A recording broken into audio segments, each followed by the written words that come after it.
जय हिंद दोस्तों, नए इन्फॉर्मेटिव वीडियो में आपका स्वागत है। दोस्तों, हम आज इस वीडियो में बात कर रहे हैं कि अगर आपके सेविंग अकाउंट में लिन लग जाता है या फ्रीज हो जाता है अकाउंट्स आपका, तो आपको क्या करना चाहिए। क्योंकि बहुत सारे दुकानदार भाई बंधु जो क्यूआर कोड यूज़ कर रहे हैं या उनके अंदर ट्रांजेक्शन ऐसे आ रहे हैं, तो उनका अकाउंट फ्रीज हो रहा है या पर्टिकुलर अमाउंट जो है लीन हो जाता है। तो उसको हम लीन क्लियर करने के लिए या फ्रीज रिमूवर के लिए क्या करना चाहिए, इस वीडियो को लास्ट तक बनी रहेगा और समझिएगा कि ये क्या प्रोसेस है और ये लीन फ्रीज क्यों लग रहा है आपके अकाउंट में। तो सबसे पहले दोस्तों, हमारे चैनल पर नए हैं तो लाइक और सब्सक्राइब जरूर कर लें, क्योंकि हम चैनल बैंकिंग फाइनेंशियल सारा अपडेट लेके आता हूँ।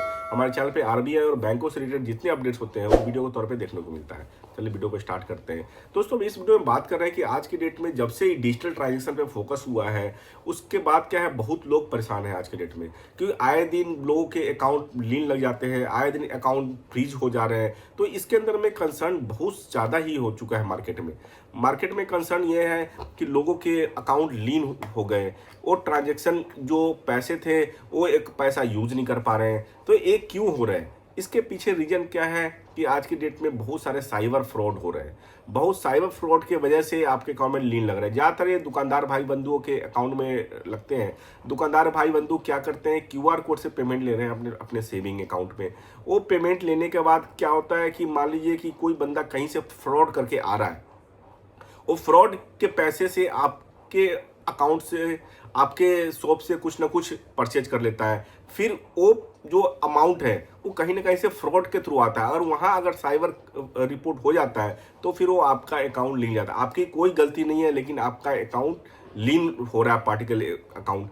उसके अलावा क्या है, बहुत बड़ा आज की डेट में क्या है, आप सेविंग अकाउंट में ट्रांजेक्शन कर रहे हैं, सेविंग अकाउंट में करेंट अकाउंट का के रूप में ट्रांजेक्शन हो रही है, तो उस कंडीशन में बैंक अकाउंट को फ्रीज कर दे रहा है। क्योंकि सेविंग अकाउंट और करेंट अकाउंट की एक रूल होता है कि सेविंग में केवल आप सेविंग का पैसा ही डाल सकते हैं।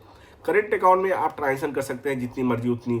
लेकिन आज की डेट में लोग करेंट खुलवाते नहीं है, क्योंकि बैंक रजिस्ट्रेशन प्रूफ मांग रहा है, जीएसटी मांग रहा है। तो छोटे भाई बंधु जीएसटी लेते नहीं है, तो उस कंडीशन में वो सेविंग अकाउंट में ट्रांजेक्शन लेना शुरू कर रहे हैं, क्योंकि उनके पास भी मजबूरी है। आज के डेट में अगर क्यूआर कोड अगर नहीं है किसी दुकानदार पे, तो डेली का 2 4 10 कस्टमर रिटर्न हो जाता है, क्योंकि कैश लेकर का कोई चल नहीं रहा है। तो इससे क्या होता है, से पेटीएम वाले, फोन पे वाले आते हैं और दुकान में क्यूआर कोड लगा जा रहे हैं, वो भी सेविंग अकाउंट से ऐड कर दे रहे हैं।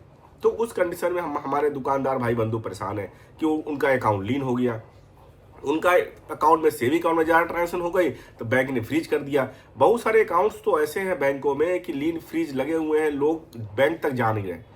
क्यों जाएंगे, कैसे जाएंगे, क्योंकि आज के डेट दुकान छोड़ करके वो बैंकों के चक्कर लगाए। बैंक में भी जाने के बाद बैंकर कहते हैं कि भैया आप पुलिस में कंप्लेन करो, एफआईआर कराओ। फिर इतना टाइम तो किसी के पास है नहीं कि भैया वो लगे, तो उसके लिए सारा कुछ कंसर्न है। तो दोस्तों, सबसे पहले आपको देखना क्या है कि अगर आपके अकाउंट में लीन लग जाता है या फ्रीज होता है, तो आपको टाइम निकाल करके अपने ब्रांच में आपको विजिट करना पड़ेगा। ब्रांच में विजिट करने के बाद आप बैंकर से बात कर सकते हैं। आप कोशिश करिए कि आप सीनियर लेवल के बंदे से बात करें। वहाँ आप पूछे कि मेरे अकाउंट को में अगर लीन लगा है पर्टिकुलर, तो किस पर्पज से लगा है। कोई भी बैंक कब जब लीन लगाती है तो उनके पास कोई ना कोई नोटिस होता है, कोई ना कोई नोटिफिकेशन आता है किसी भी सरकारी संस्था से, आपके पास साइबर क्राइम्स के थ्रू कहीं ना कहीं से आता है नोटिस। तो उसके बेसिस पे वो अकाउंट लीन या फ्रीज होता है। तो आपको बैंकर दिखाएगा कि ये आपके अकाउंट्स के लिए नोटिस आया है। उस नोटिस के अंदर में उस पुलिस पर्सन का नाम, डिटेल्स, मेल आईडी लिखा होता है कि भैया किसने इसको फ्रीज करवाया है या किसने पार्टिकुलर अमाउंट को लीन करवाया है। उस लीन के थ्रू ही सारा कुछ फिर आपको उस पर्सन को मेल करना पड़ेगा या फ़ोन करना पड़ेगा कि भाई मेरा कोई इन्वॉल्वेंस नहीं है। आपको बिल देना होगा या आपको प्रूफ देना होगा कि आप दुकान चलाते हैं, आपको इस आपका इस फ्रॉड में कोई लेना देना नहीं है। तो फिर उस कंडीशन में फिर आपका अकाउंट, आपका लीन या फ्रीज हट सकता है। दोस्तों, मैं एक चीज़ बताऊं, इस लीन और फ्रीज के केस में आपको मेहनत करना पड़ेगा। विदाउट मेहनत किए हुए आपका पैसा नहीं आएगा, आपको लगना पड़ेगा आपको इसमें। क्योंकि बैंक में पैसा जाने के बाद और फंसने के बाद फिर कोई उपाय नहीं होता है। तो सबसे पहले मैं अपने चैनल पर यही अवेयरनेस देता हूँ अपने यार दोस्तों को और अपने दुकानदार भाइयों को कि आप कभी भी पैसा, आप अगर बिजनेस चला रहे हैं तो बिजनेस का पैसा हमेशा करेंट अकाउंट में ले। इंडिविजुअल करेंट अकाउंट भी एटलीस्ट खुलवा ले। हमारे चैनल पे आपको इंडिविजुअल करेंट अकाउंट से रिगार्डिंग सारे केवाईसी प्रोसेस दिया हुआ है, किसी बैंक में जाके आप खुलवा सकते हैं। कोई बिजनेस का सेविंग अकाउंट में पैसा ना ले। सेविंग अकाउंट आज आपका काम चल रहा है, नहीं कुछ हुआ है, लेकिन कल का किसी ने नहीं देखा है, कल के डेट में अकाउंट फ्रीज या लीन हो गया तो आपके मेहनत का कमाई सारा फंस जाएगा, तो फिर वो पैसा निकलता भी नहीं और बहुत ही मुश्किल से ही निकलता है। तो दोस्तों आशा करता हूँ ये वीडियो बहुत ज़्यादा इन्फॉर्मेटिव, लाइक और शेयर जरूर करें। Thank you very much.